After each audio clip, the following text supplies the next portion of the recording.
the president speaks forcefully with his most emphatic denial yet of sex and lies in the Monica Lewinsky case. I did not have sexual relations with that woman, Miss Lewinsky. I never told anybody to lie, not a single time, never. At the same time, Special Prosecutor Ken Starr increases the pressure on Lewinsky to testify against the president as the White House remains under fire.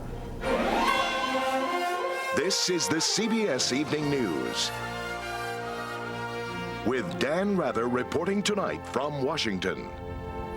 Good evening. Here at the White House, the president's new counterattack went beyond the court of public opinion to actual court in Little Rock. This included a blistering attack, all but directly accusing Special Prosecutor Republican Ken Starr of being out to get the president.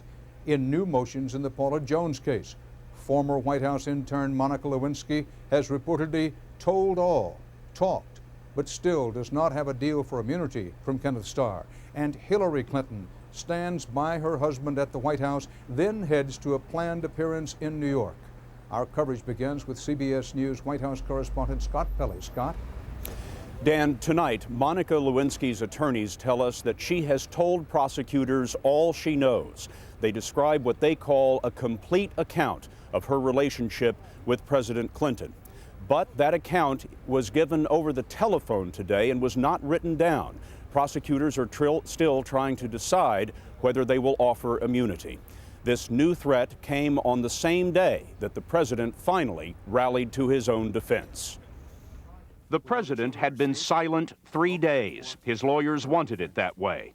But the political damage was rising much too fast.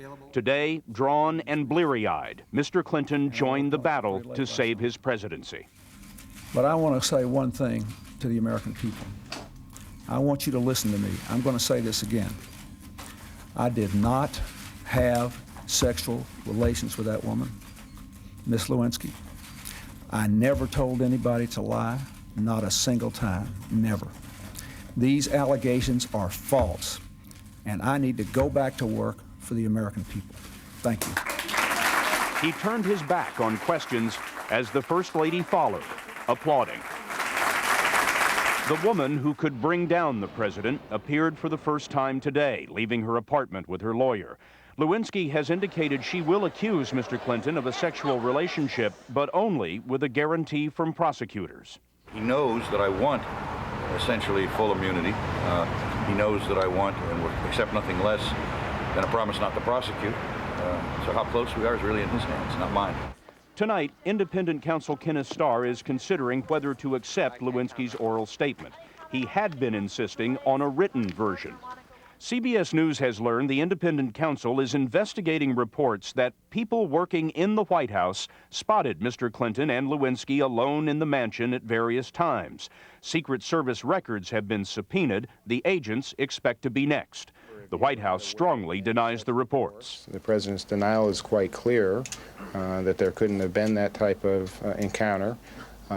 We've checked even with people who would have presumably been brought a report of any incident of that nature, and they categorically deny there was such an incident. Sources tell CBS News Lewinsky was a frequent visitor to the White House long after she left the staff. Last month, she was cleared in at least 4 times, including weekends and evenings. But her welcome seems to have ended 3 weeks ago. On January 3rd, she was denied entry at the gate. And sources tell CBS News she threw a fit, screaming, "Don't you know who I am?" The president was traveling the day Lewinsky was turned away. 4 days later, she signed her sworn affidavit that she never had sex with Mr. Clinton.